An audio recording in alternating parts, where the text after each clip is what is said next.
Hello everyone, this is Max. You're watching our fireside panel discussion.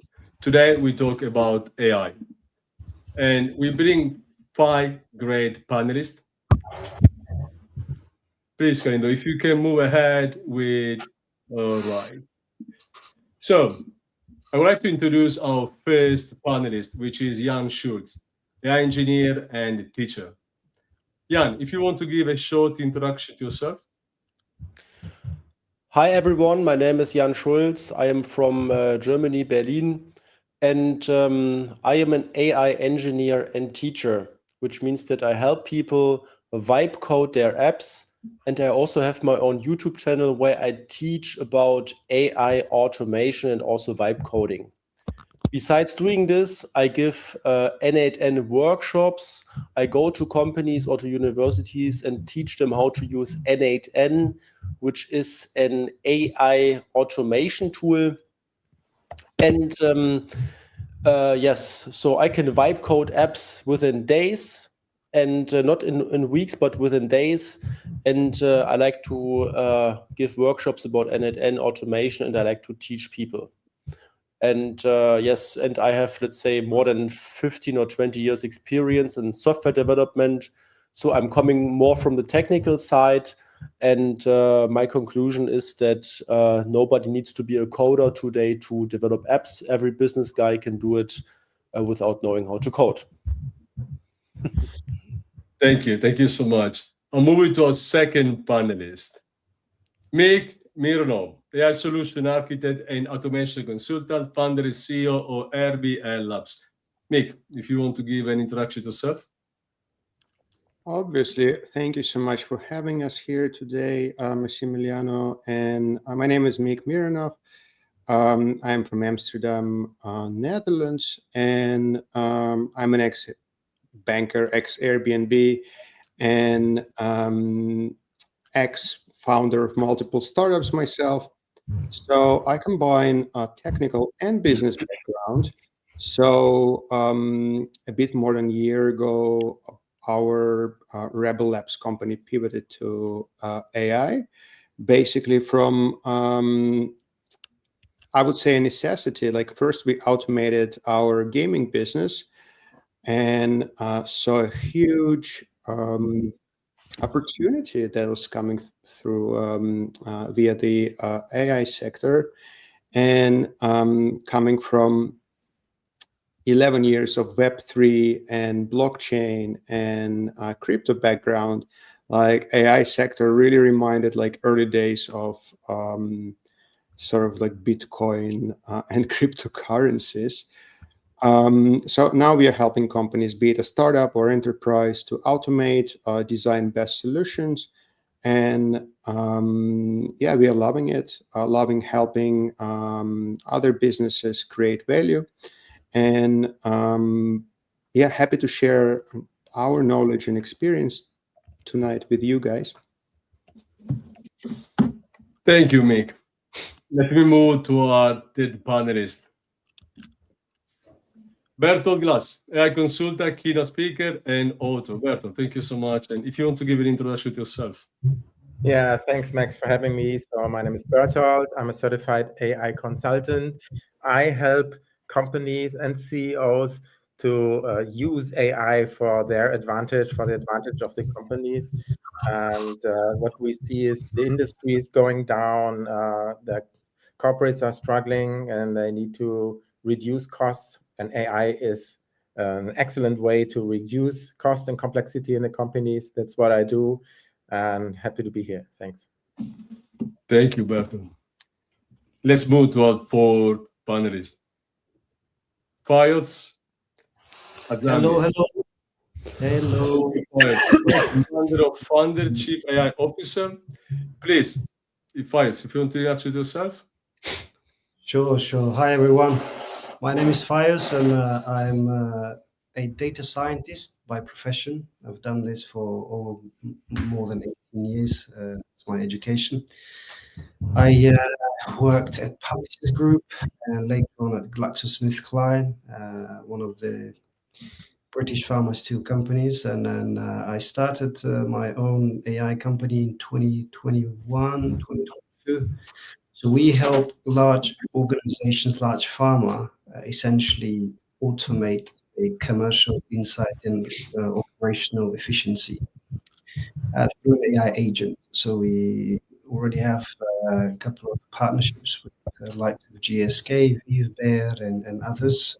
So I love automating processes. So I used to do this work manually, and then I decided to build an AI agent that does this, replaces a lot of chain of individuals that used to be dependent upon getting the work done. And now we have a very unique model that is different to large language models, and hence I think talk about it more, but we have a proprietary model that essentially helps us to have advantage in the market. That's me.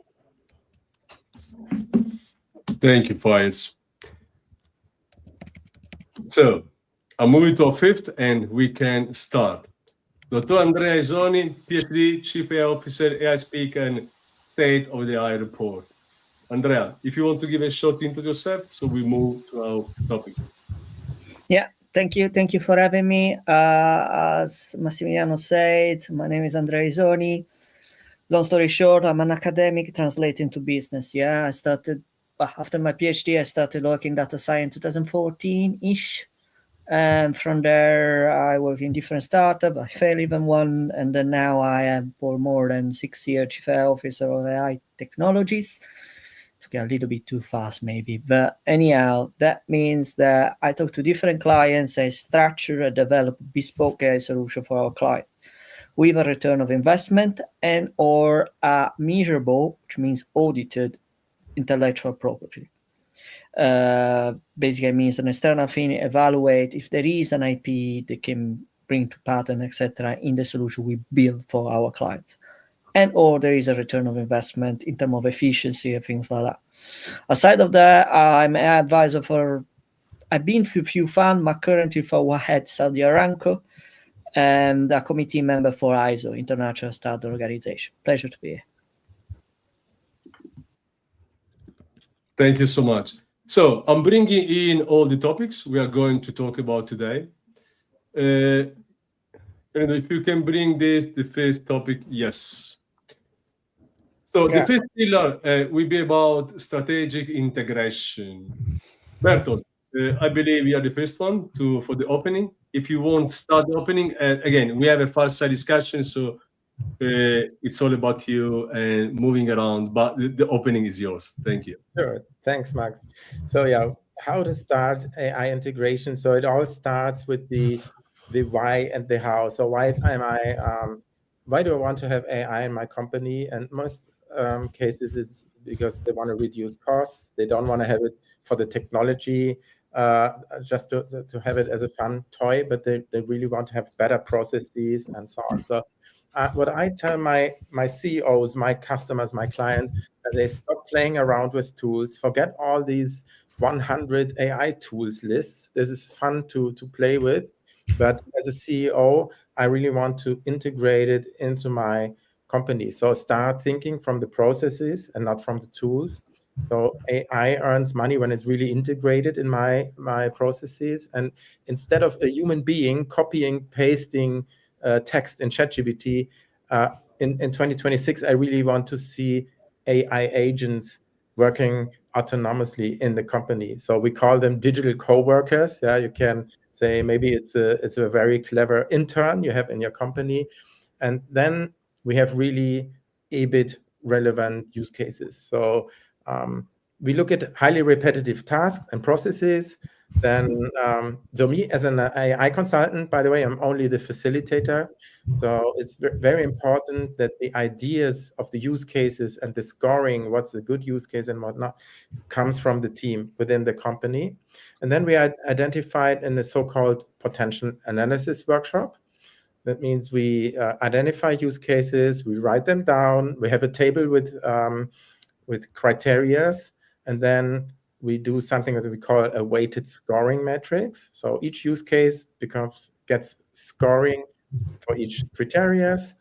And at the end of the process, you have something like an impact effort matrix. Yeah? What impact does it have in my company, and what effort is it to build? And of course, we start with the quick wins, the low-hanging fruits, yeah? The easy to build and high impact use cases. What's in a nutshell how we start.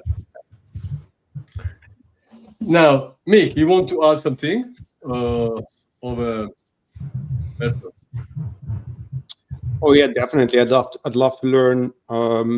So the scoring tools, like how would you say what's the priority? What's the how this ABC, like high impact to lower impact, works in your case, and what would you, as the AI consultant, say?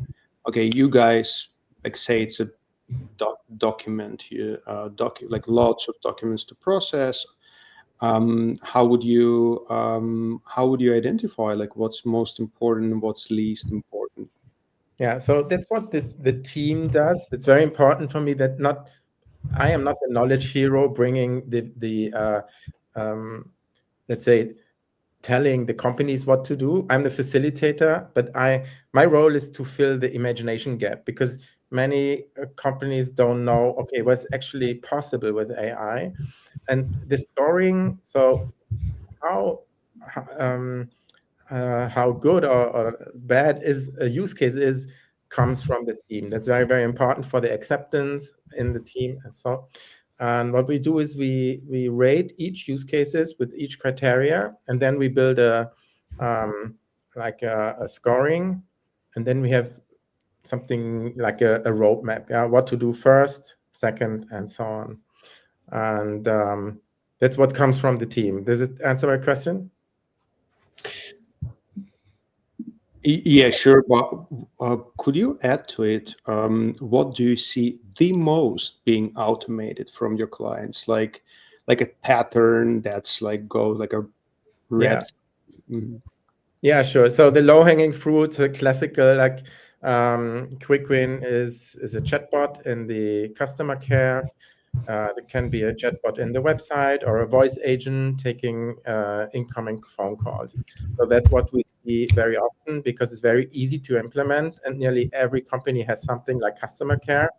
So that's what we see quite often, followed by something like bookkeeping, and they want to clean up all their paperwork, can be bookkeeping, can be incoming emails. So use cases that take over parts of the daily work. That's what the most use cases are. And then we have more complex use cases as well. But what we start with the simple one, then the team can see the success, they can celebrate the first wins, and so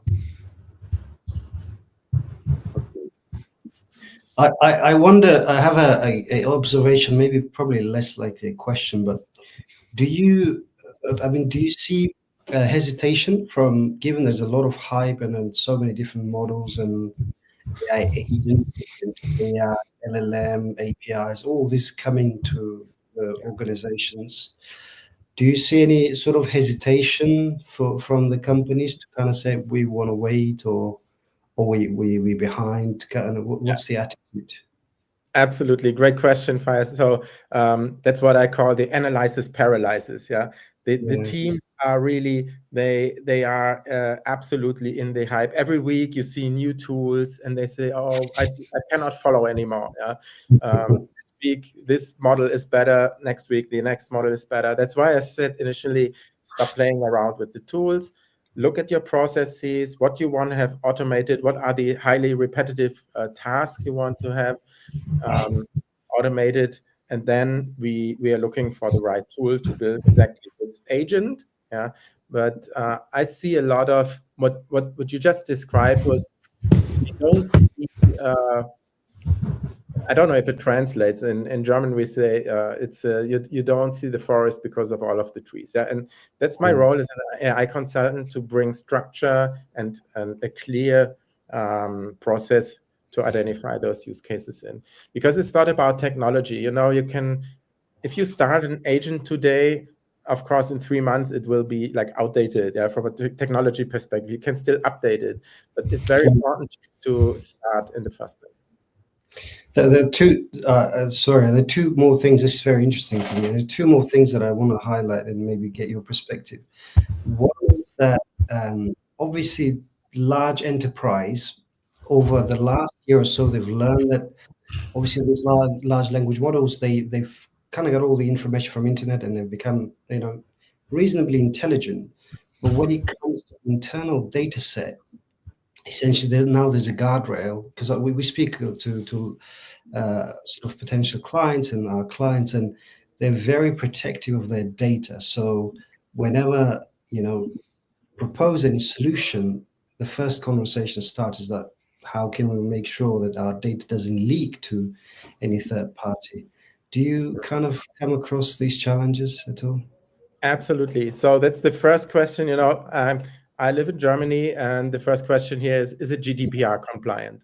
And what about EU AI Act and so on? And what they worry about in the last weeks, what I hear more and more is the Cloud Act.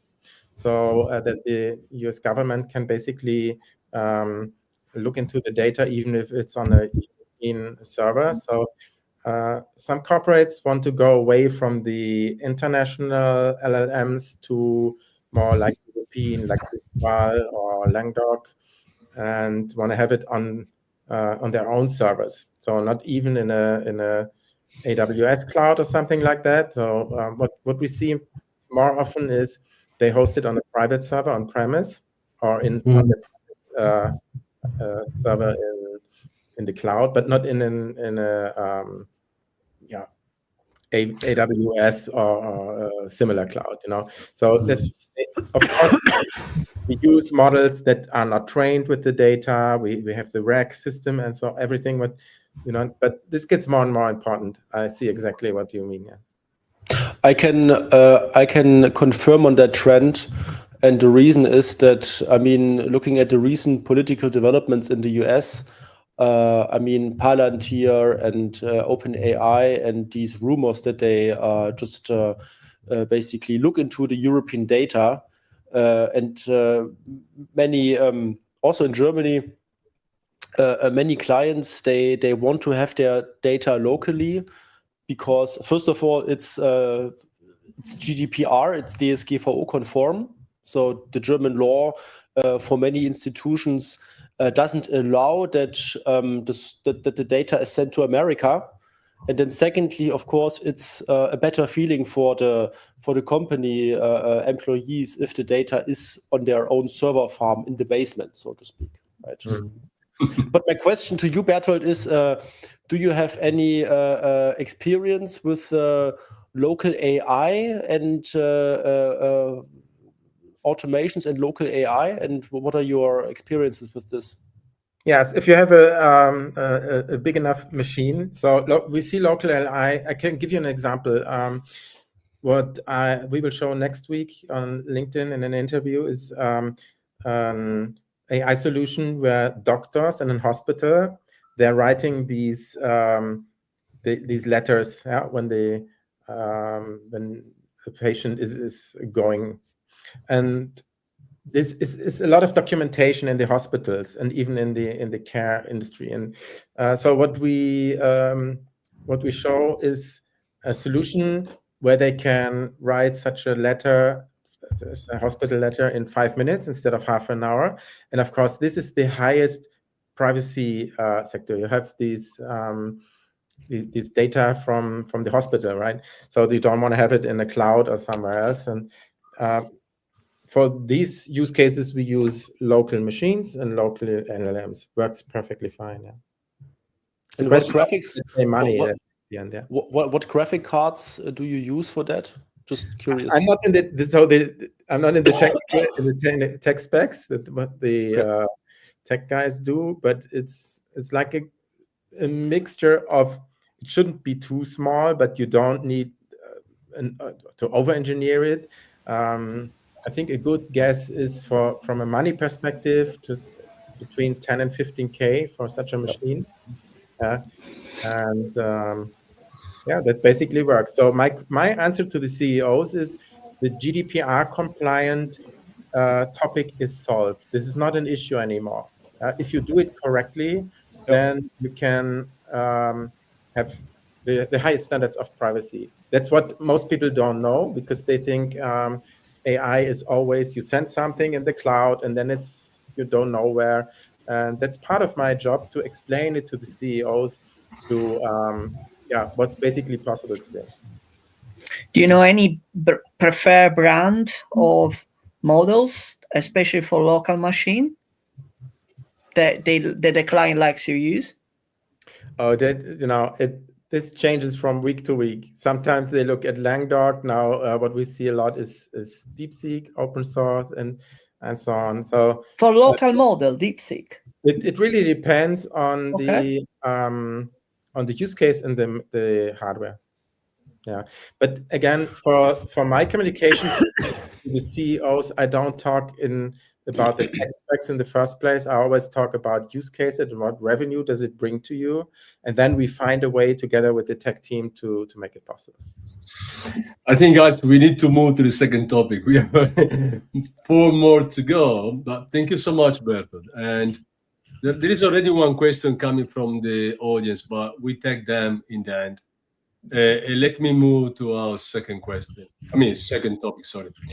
So we divide, as you can see, in 5 pillars. The first pillar has been already covered by Bertolt. The second one will be covered, the opening will be covered by Mick. It's about operational efficiency, AI, high impact verticals, humans, AI synergy, and breaking silos.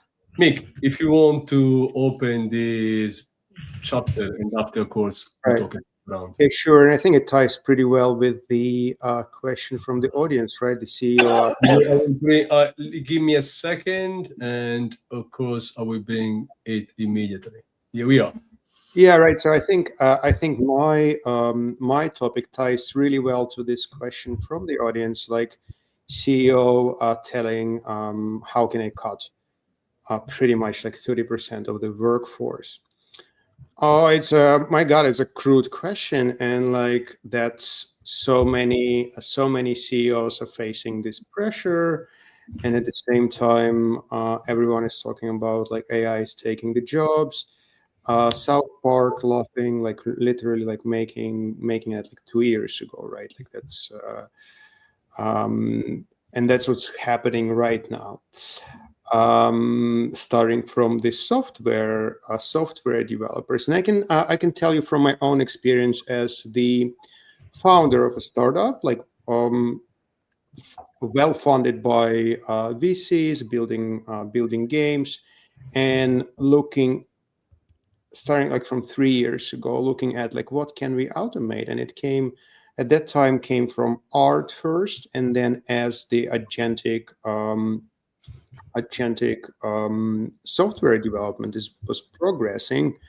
So we first automated art creation. Huge resistance from the internal team at that time. Hey, like art cannot be automated. You know, like I'm unique. I'm so and so. It's very, very difficult to actually implement it internally. And then, you know, low hanging fruit at that time, you know, chatbots like GPT-3, social media, creative writing, that was covered very well with GPT-3 and then 3.5 like 2 years ago. And then comes the software development. And you probably remember 1.5 years ago, Claude, I think starting from 3.0 became pretty good in software development and could build code. And myself as the founder at that time, you know, waiting for a couple of things from own engineers. I was like literally just curious. So how does that work? Started looking into it. I was like, wow, actually, I achieved something much faster than like the dev team of 4 people who was very busy with their own tasks, but having a tunnel vision 1.5 years ago, like 2 years ago, what could and could not be done at that time with AI. And come end of 2025, 2026, and we see companies like Apple, Oracle, like all the hyperscalers actually letting go, first of all, of dev teams, right? It's tough questions to answer. What you should be automating these days? So like intelligent automation. You must be automating these days. And it's not about how, it's not about what, it's about like do it anyway, start doing it, because otherwise, you know, like the business, I think the business won't survive. So from my experience, right, I would answer the CEO, look at your debt. I mean, probably you need to approach it softer, like as Bertner says, like, oh, let's look at what the teams are doing. But I have, you know, being a founder of multiple startups, I'd be like, first of all, look at your software engineering team. If you have 150 people, I assume this company's got at least 20 devs on their payroll. And in my experience, that's the team, that's the type of people who were the most resistant to AI implementation. And sorry if I'm like sounding rude or like as in you got to be cutting these people off the payroll. No, it's basically that folks that were totally against AI and now seeing what, you know, I think Jan wants to talk about what Claude can do with the AI agentic team, you know, all the updates that you hardly can keep up these days. You know, you literally need to have one person on a team just that follows up, you know, like all the developments to be current and not to overspend or underspend and so on. So in my opinion, like in maybe in a year time, we'd be facing really a situation where a successful company is the one that has a human in the loop. So if you're familiar with N8N and this approach, this terminology, like human in the loop times, right? A successful company that literally gonna be adapted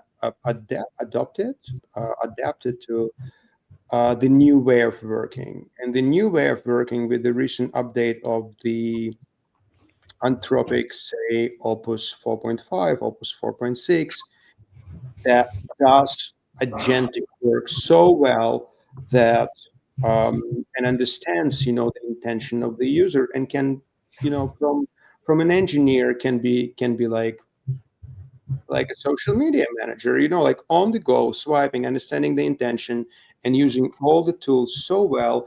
So we should be, you know, a successful company is the one that understands that and moves towards the approach. Oh, humans are, you know, better at like relationship management, creative work, strategy, and literally harnessing the power of AI, and you know, like being this like we can call now progressive CEO, progressive CMO, progressive team leader. But I think in 1 year time, it's going to be just a regular. That's how things. So yeah, I'll stop here. Just maybe we could just, you know, like talk, having this discussion among each other and see how you guys think about the same problem. It's a very interesting topic, Mick, because I see both ways. So I think companies who want to lay off people, sometimes AI may be a good excuse to do so. Yeah, like back then, the automation and so non-AI automation or bringing in computers and so on.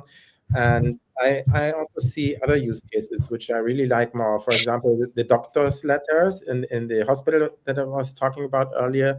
It's really in many companies and hospitals, you see there's a shortage of people, right? And they have working overtime, and they really they want to reduce the bureaucracy and work more on what's really important.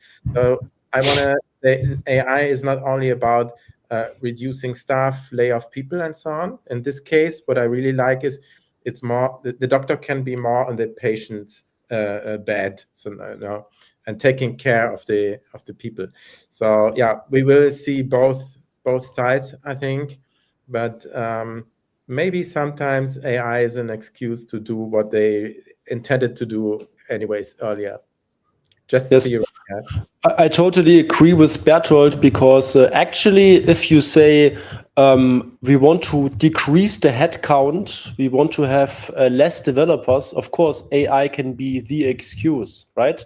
But they can also say, okay, we use AI now, and each developer makes or is 40% more efficient with AI. Yeah, and as a company, we become more competitive. Yeah, but a lot of folks don't want to use AI in engineering teams, and that's the conversation among the founders and the CEOs who are saying, "Listen, I'd rather be hiring a young person out of the university that knows how to use AI tools than fighting, like a guy with 20 years of software development experience that's like resistance to start using Claude or like Codex or whatnot, like the agentic tools in software development is hard. It's very hard actually for and still in 2026. I don't know why. Yeah, I think I have a theory that those people who refuse to use AI and they are against it and fighting it, they are the first to go. So I see it in all ages. I see young people refusing AI, and I see older people who are super interested in AI. And I think that will be a basic skill, like back in, I don't know, in the 80s when it was not enough to have a typing machine anymore. The new skill set was you need to have office skills, Word, Excel, and so on. That's a common sense today, but in the next 5 years, for example, it will be a basic skill to know how to prompt and to use AI. And I think people refusing it, they take themselves out of the game. So that's what I tell my people in my workshops and keynotes. I say, start learning it. It's only for your own advantage if you learn it. One of the keywords that we discussing in this topic is operational efficiency, and the tendency of the majority of organizations, and we see this, I guess, layoffs. One of the drivers of any company is to be profitable, and headcounts are usually the most expensive. And operational efficiency is bound to essentially force the companies to make a choice between reducing headcount and deploying sort of automated tools, i.e. AI in this case, in this age. But conversation that I had actually had a personal experience with in 2022 when the ChatGPT was just coming out. I was experimenting with these tools like I had for early access, and one of my team members, I kind of explained to them that you've got to start using this technology because it's going to cut down your work by 50 hours. And believe it or not, this gentleman was a software engineer. He said the AI can never be able to code. Oh yeah. It's about belief that how much this technology will evolve. And I think there's agnosticism from a layer of population that does not believe that this intelligence has reached a new level. And I attest to that in the next 2-3 years, it's going to be crazy. This one individual companies are already popular, like the Open Club, example. One person company. Imagine how profitable is that, having one individual building something that is incredible. The same strategy I've seen in large organizations that traditionally have 100,000 people. There will be drastic measures taken to reduce the headcount.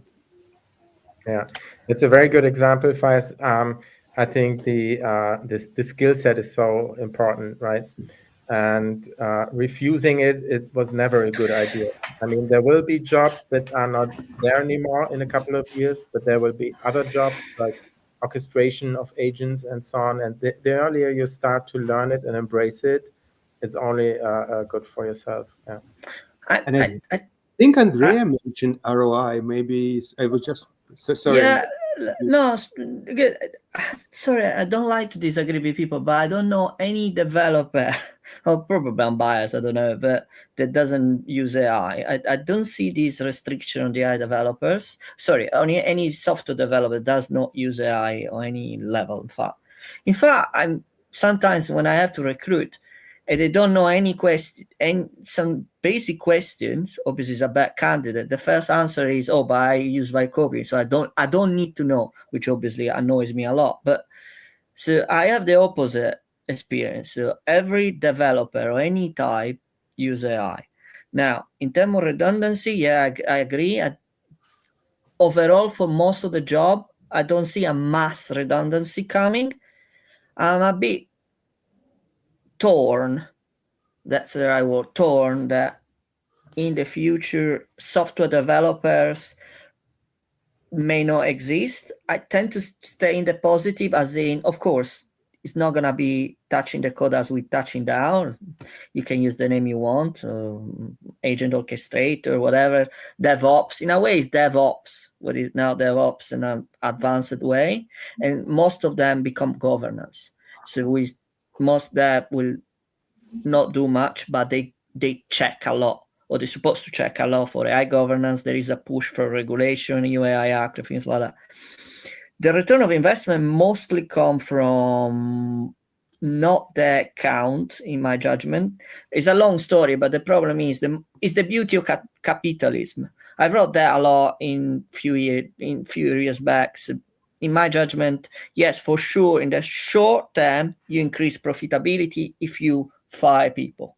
But the moment you have a fatter profit, you have two choices. You take the profit, whoever the founder is, fine, but there is necessary one competitor, one. Start the game. Instead of using this profit, I will rehire people, try to offer more service to dismantle all my competition. The moment you start to do that, nobody can do it again to take the profit back. This is the beauty of capitalism. So, yeah, for sure, there will be profit and whatever, but overall mass disruption, mass redundancy for that, if capitalism works, won't happen. I think what Faiz mentioned before, the biggest misconception is that people think the AI can never take my job. And that's why I think education is so important. That's the imagination gap I was talking about earlier.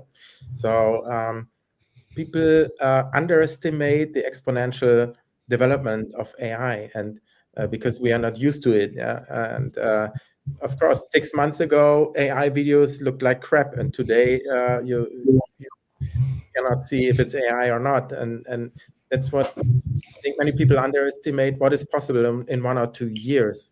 So that's why I think it's not important if this LLM or that LLM is better this week, but learn to imagine how does my job, my company, and so on look like in 1 or 2 years. I think you hit a good point, Berthold, and I think probably we almost probably at time in this, but the rate of increase in innovation and capability of intelligence, reaching AGI or super intelligence, whatever we call it, will force a lot of companies to clean up, and it is happening. Actually, we're working with companies that we stole the project because there were 12,000 people let go, or large organizations. And I think this is very underestimated, but this is probably very provocative and probably not popular opinion. But we will see a lot of people losing their jobs just because they didn't catch up with the advancement of technology. And it is difficult to catch up with it. I am 24 hours like watching all these sort of new things coming up, and I am like an enthusiast, all in it, trying it. I do not catch up. Imagine someone having 3-4 kids and then having full-time job and trying to catch up with this stuff. I think the point of education investment for companies to upskill people is one thing. The other thing is the appetite for people to accept the change and understanding the full capacity of intelligence coming in their ways as a wave, as a tsunami. Guys, I think we had to move to next topic, otherwise we are going to cross all the time we have. Now, Okay, me? Multi-agent, yes, Jan. Okay.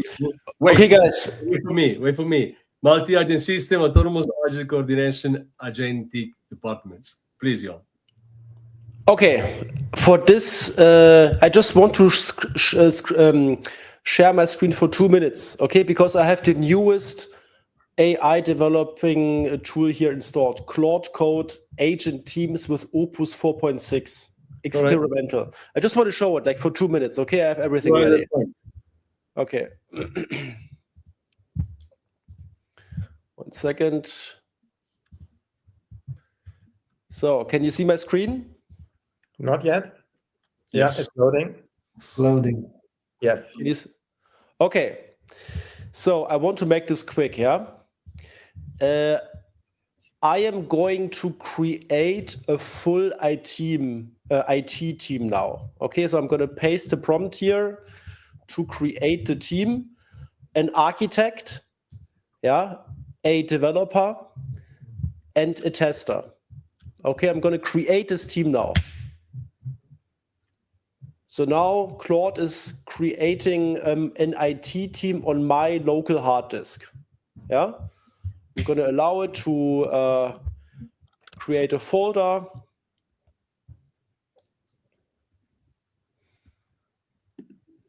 And Massimiliano, don't worry, it's not going to take long. I just want to show this now. Take your time.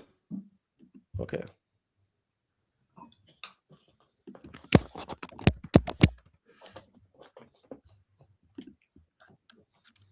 Okay, now you can see my tokens are draining here. Mm-hmm. So this is the tester prompt, this is the developer prompt, and this is the architect. Yeah? Okay, so that's it. Now I'm going to create a CRM app that looks like Salesforce with this team. Okay? And of course, I'm not going to do this now because this is going to take like 10 or 15 minutes. Yeah, but I'm just going to paste this prompt now. Oh, wait a second. Imagine 5 years ago if you told someone, oh, a Salesforce clone takes 15 minutes. It's very long. So and here, create a basic CRM app that shows a list of contacts that can be created, read, updated, and deleted. So basic CRUD application. And here I'm going to instruct Claude to spawn. Yeah, spawn is like a technical synonym for giving birth, yeah, to an agent, one architect, one developer, and one tester. So, and now Claude tells me I'll set up a team with all the 3 agents to build your CRM app. Let me create the team and tasks first. So, and I don't know if I have enough tokens, yeah. But the thing is that right here, right below, we can see the architect is working now. Okay, so the architect is doing the planning, yeah. He's creating the structure. Yeah, and when the structure is done, here you can see here the architect's job, design CRM app structure. When this guy is done, yeah, he's handing over the tasks to the developer. Yeah, and then the developer starts developing. And when the developer has created the first feature, he's going to communicate to the tester. And there's a back and forth. Yeah. So this is the current status of the software industry. And I don't know, but maybe this is the reason that all these companies like Salesforce, the stock prices, they went down minus 40%. Yes. Yeah, I don't know. Maybe this is the reason. A second hypothesis is that they had to rehire all the developers because all this vibe coding was a big black box. It was a mess. So, but I don't know. Yeah, maybe this is the reason that all the stock prices went down. Because actually, I mean, I'm a software developer. I know what I'm doing. Yeah, but for example, if my father or somebody, if he wants to have an app created that, I don't know, does something, whistles to the dog or whatever it is, yeah, he can now prompt the app. Yeah, and then 10 minutes later the app is ready. He can use it. So I don't know if SaaS, if software licensing still makes sense if everybody and every company can use multi-agent systems, because this is what it is, yeah, to individually create a software, yeah, individualized software, mass customized software for whatever purpose you need, yeah. And so I'm done sharing now, and let's go back to the discussion. Yeah, I agree 100%, Jan. I think that's exactly why the stock prices went down. And with the old concept of like SaaS production and how we think software is built and distributed is completely changing. And this is one of the things I think people underestimate. It's the biggest, I think, the biggest change in the whole economy since the Industrial Revolution, but on steroids, 1,000 times as fast. Of course, I agree that this is the reason why the stock went down. But full disclosure, I bought the dip. I bought ServiceNow. So I bought in the dip. But it's important to understand why, or at least why I believe that. Yeah. So for sure, this code can do a CRM even in 10 seconds in the future, 1 second, who knows?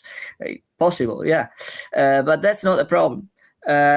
First of all, it's about insurance, liability, etc. This is the reason, first of all, why you don't buy Linux and they use Windows, because Linux has no insurance, no liability. Something is wrong, whatever the reason, nobody is liable for. If you buy Microsoft is liable. That's the main reason why nobody is using as much Linux instead of Windows. That's it. But it's not the only reason again. So the battle between SaaS services and new agentic platform, it just started. And the reason why it just started is because the memory sharing is a new concept. So we are used to static memory, CRM, databases, etc. The new future is sharing the memory. Now, the way we share the memory across agents, etc., nobody knows exactly how it's going to be. That's why the battle just started. To bet the cloud code or whatever there is the definitive way or how this memory sharing will be is a big jump. There are a lot of stuff and just purely trying to figure out the memory, yeah? But full disclosure, by the way, I analyze this thing every year for 5 years in a row. It's called the State of AI report, stateofartificialintelligence.com. It's free. Everyone can look at it. And anyhow, the memory, the way we share memory across different applications, even for continuous learning, if you heard this word, is the new battle. And the battle is just started. It's not over. The market priced it as the battle is over. The battle is just started. A ServiceNow player can just buy one of these new memory startup that rise, they are back in the game. So it just starting, it's not over. So I've been talking about companies like Obsidian that everyone is now using, like for a markdown and like sharing across different nodes, or you're talking more about like agent to agent or different verticals or like different departments in a company. Could you share more? Because I think this is a very interesting point in the current state of AI. Like I was talking about the context. It's definitely not a memory shortage for the hardware. No. I'm not talking about the context. No, I'm talking about the agentic platform, right? You're used to have a database. Database is static. It's usually in a set. If you want to use I'm sure you have protocol like MCP, things like that, right? So there are new protocols that make the agent communicate with each other. By the way, MCP is one, but there are other 2 or 3. MCP is the one that today is the most famous. There is A2A, I think, others. So you see, these products are necessary because you need to share what we call share information, right? But at some point, how do you share the same memory? Have you heard the concept of continual learning?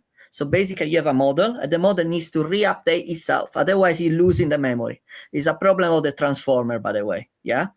So all I'm trying to say is nobody exactly know which kind of memory we need to do for this platform. There are many different attempts, but I wouldn't bet we are already at the definitive. This is the way it's gonna last for 10 years, whatever, right? Nobody exactly know how these agents will interact with each other. We are just at the beginning, and the market price it like the battle is over. No, the battle is just beginning. That's market psychology. That's always Absolutely. They price something and it goes up and down. But what I really like is your the idea between Linux and Microsoft, why people use it, because I think Linux in the past was something like maybe more for nerds.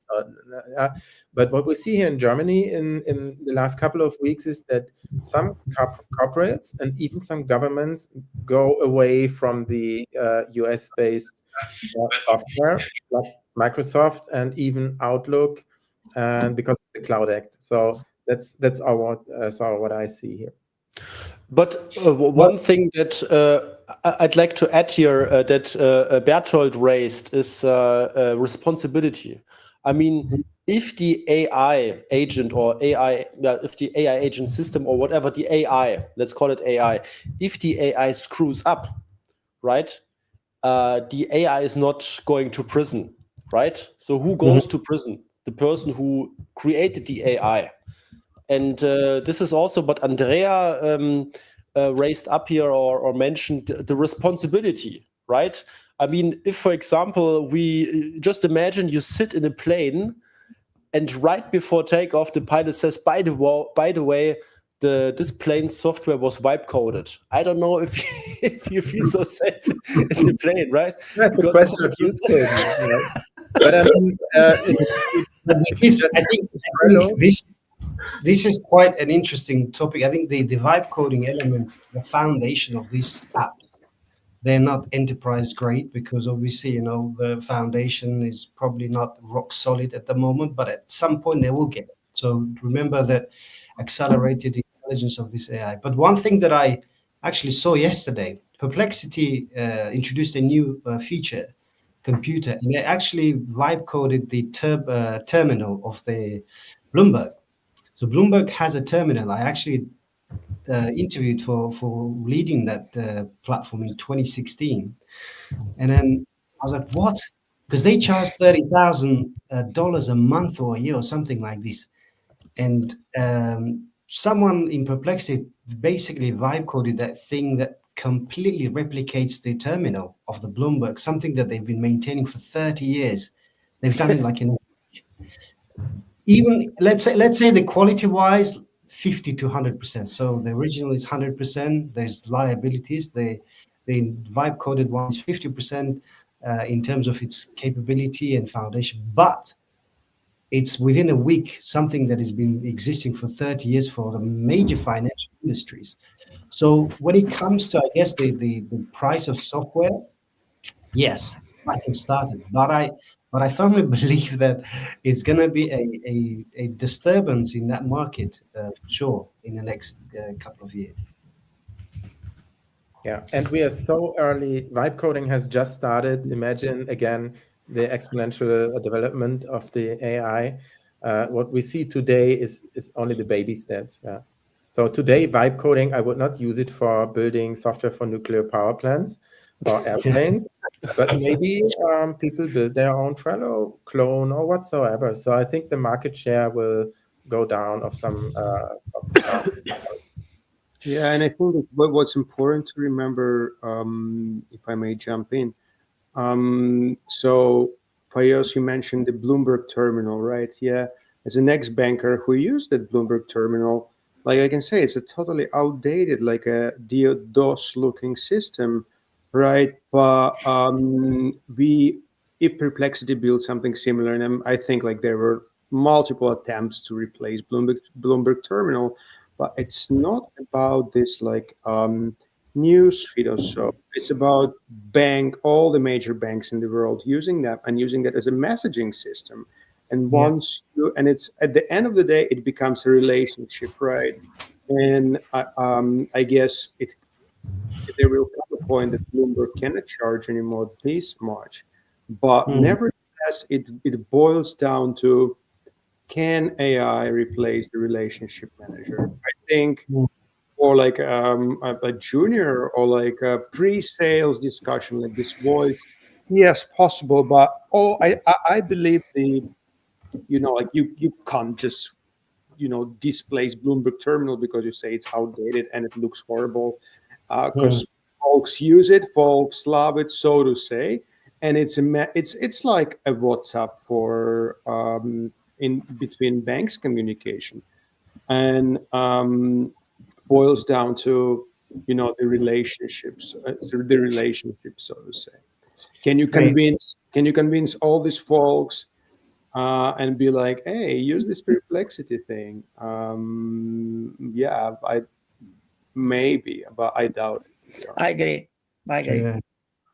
No, but I mean, it comes down to developing something that a huge financial institution, large sums of funds that could build something much better, has been built. So what that means is the quality of these solutions going forward. So now Bloomberg has to basically go back and say, oh, we've got to revamp this thing because someone will recreate it. So, I mean, in extreme situations. But my point is that even extreme, complicated softwares that used to be thinking that this is like a proprietary solution can be essentially replicated, which comes back to this multi-agent functionalities of the new AI world that could work together to recreate something or replicate something. So what does it tell you about the value of SaaS in the future?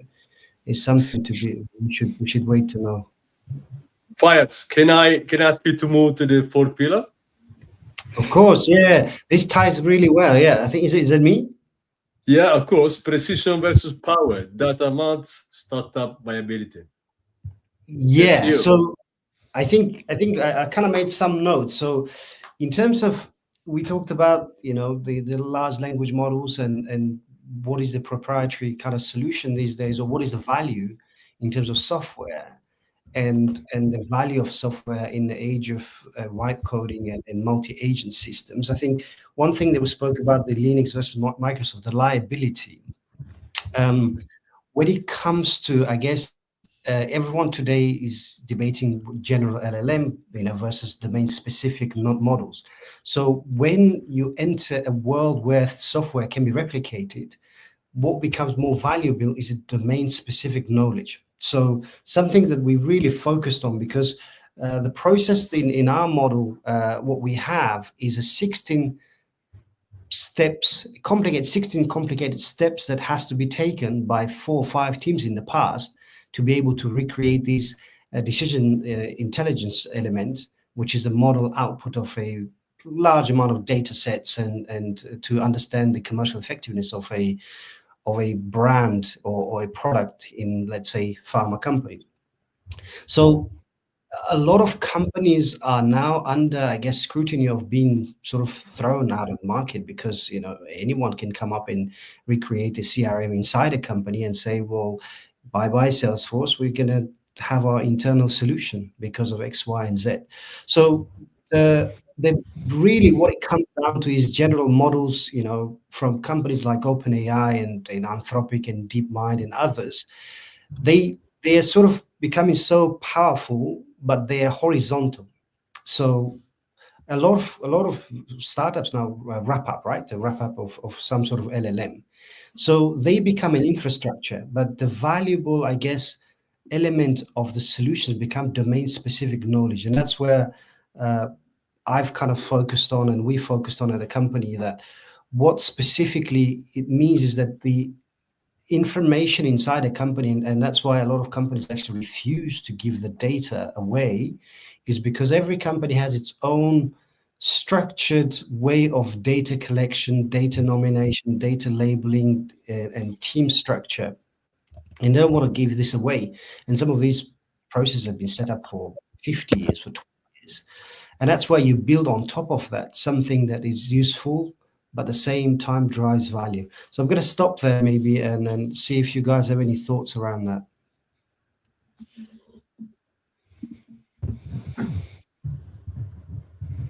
Nobody has? If not, there's a second part of my. I guess we spoke about the liability, and then a lot of discussion sometimes comes when you build something inside an organization. You talk about the context window or context tokens, about the memory of how much it remembers of the context of the work you're doing, and then there's a question of hallucination. But it's actually if you compare this, I think Jan was mentioned that who will be liable if something goes wrong, who will go to jail. But in this case, I guess hallucination is not a UX issue, but it's a compliance risk. It's a revenue risk. If you do something and then there's a compliance leakage of data, or you lose huge amount of money, who is responsible?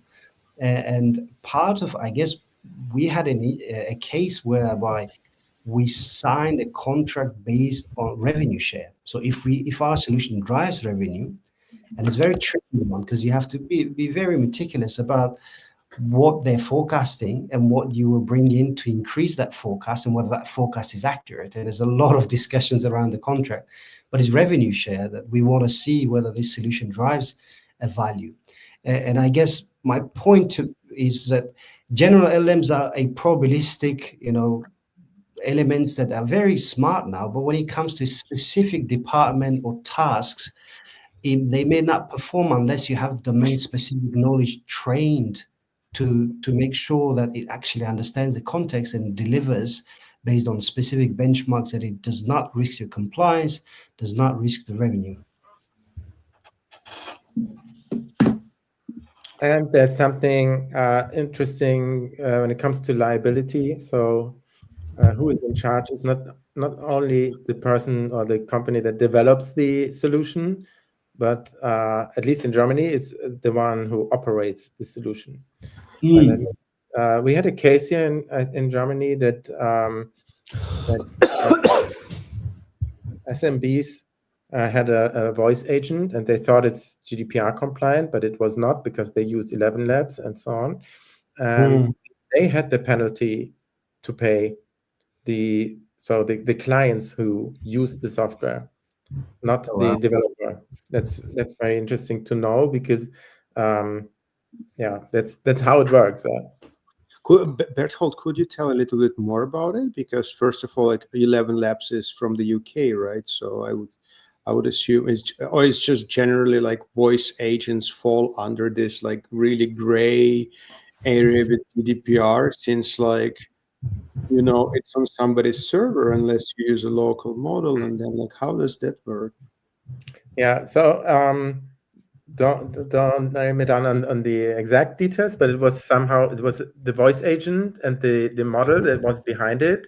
It turned out it was not GDPR compliant for any reason. Yeah, but the customers who bought this, or who had the SaaS solution, they thought it was, and the penalty went to the customers, so to the companies who use the software, who they are the operators following the law, and not the developers who sold it to them. So that's kind of tricky, and most people don't know it.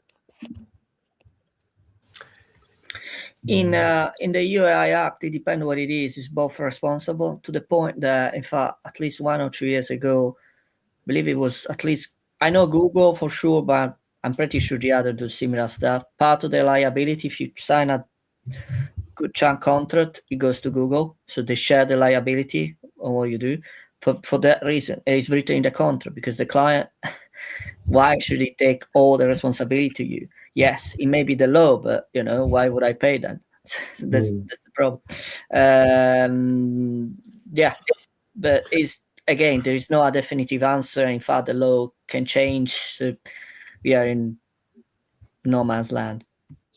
Andrea, can I, as we are already crossing 1 hour, but we still have one topic to cover, can you please go to our fifth pillar, which is ethics and decision making, algorithm transparency, GDPR, EU Act, human in the loop.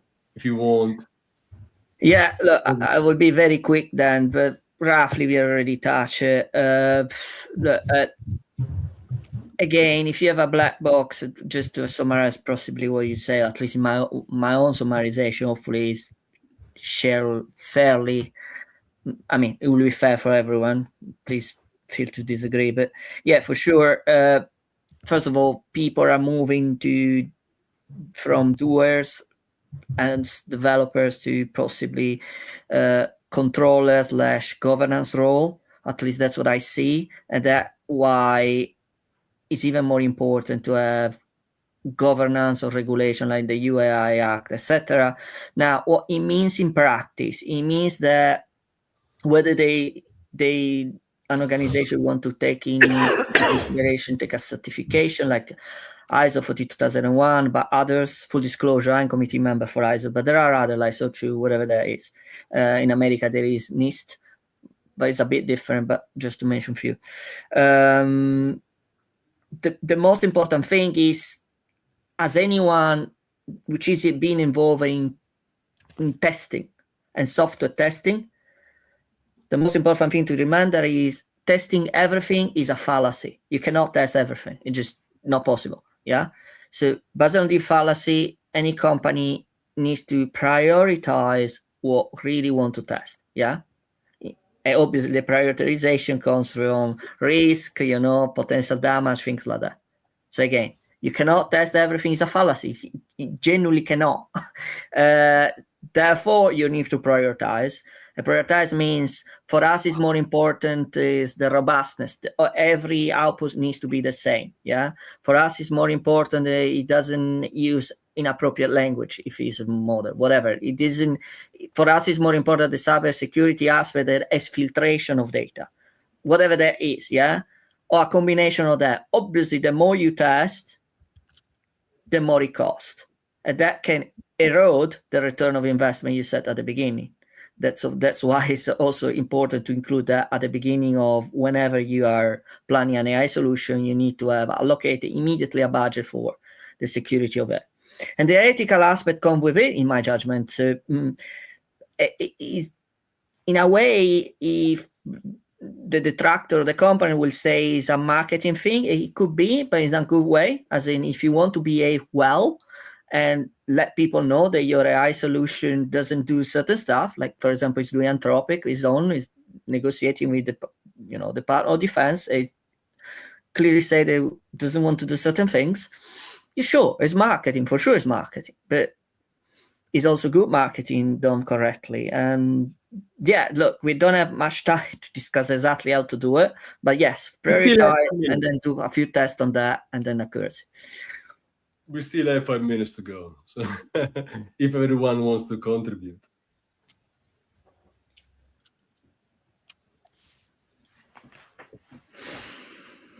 You left us speechless, Andrea. Say again? You left us speechless. I mean, GDPR is not something that likes to everybody. It's very many. Not GDPR, I'm talking about more the UAI Act, things like that. I can add that if you like. The reason why at some point I was discussing about DeepSeek, etc. So, first of all, again, there are significant pressure to postpone the UAI Act, which should come to effect for many applications, not all, but many applications in August 26. But there is already from August 25, first of all, from February 25, for February 25, all the banned things are into force. So you cannot do biometrics, camera on public place, things like that, okay? August 25, where is roll out what is called General Code of Conduct for general purpose model. General purpose means foundation model, all will know about Claude, OpenAI, etc. Now, not all the major lab and companies signed the code of conduct of the UAI Act. Meta didn't sign it at all. All the Chinese didn't sign it at all. Mistral and Black Forest is from Germany. They sign it, but they complain because it's too much. And XAI sign it partially, micro sign it, and the other task sign it. Now, the reason is important, at least to know for the audience, is if they want to use it locally or not locally, a Chinese model, that means that they are using a model that is already designed not to be compliant. Which means they can, of course, they can, but then all the liability goes to them immediately. Because even even the founders, the model developers say that doesn't even want to comply. So while it's a bit different, obviously we can discuss which law it is, etc. It's different if they at least sign the code of conduct. Yeah, because they could say in court, whatever, that look, we take a model that, at least say it was compliant. But if they don't sign anything, all the liability immediately goes to them, which obviously means more costs, more tests, so far, so on, especially for sensitive situation. I think this is very important to know. I don't know how many they know, but it's quite fundamental, I would say. And we are talking about the local models like Gemma and any local, or I'm talking about the company, yeah. So any, like Gemma is from Google, right? Google has local model, but also has the cloud model, right? Mm-hmm. When the company signed the code of conduct, is valid for all the model they develop. Yeah. I'm sorry. Can you please? I'm trying to understand it, but I don't yet understand it. So can you please give me a simple example? What do you mean? Like you have a local model of DeepSeek, and what now? What's the problem now with this? The problem doesn't matter if it's local or non-local. Mm-hmm. Yeah. The problem is DeepSeek did not sign the general code of conduct for general purpose code of conduct of the AI Act. That basically will say the model needs to be fairly whatever. You can read it online. Yeah? Politically biased or something. Yeah, that's possibly one of the things. You can read it online. I don't know, but the only fact that they didn't, and this is the reason why there is that, because this is a preparation to the real take into effect, which is August 26. Yeah, this year. Now, if they didn't even sign the code of conduct, I mean, it's a good indication that, they want to be out. Meta, for example, say explicitly, we want to be out. We do not support any product in Europe. It's out. Mm-hmm. So if you want to use Llama, things like that, which is not the best today, you can revert 0.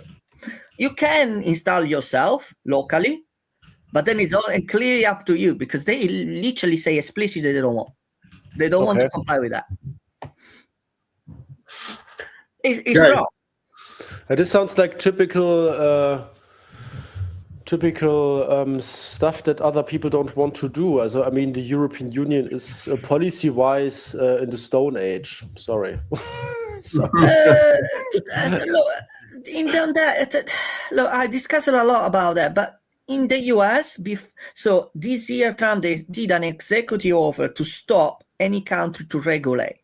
So before that act, remember this, there is the UAI Act, one regulation for everything. Yes, it's cumbersome, it's tedious, it's a lot of work, but at least there is one.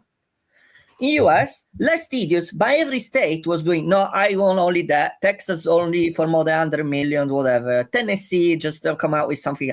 So imagine a company that needs less, but a little everyone. I prefer one.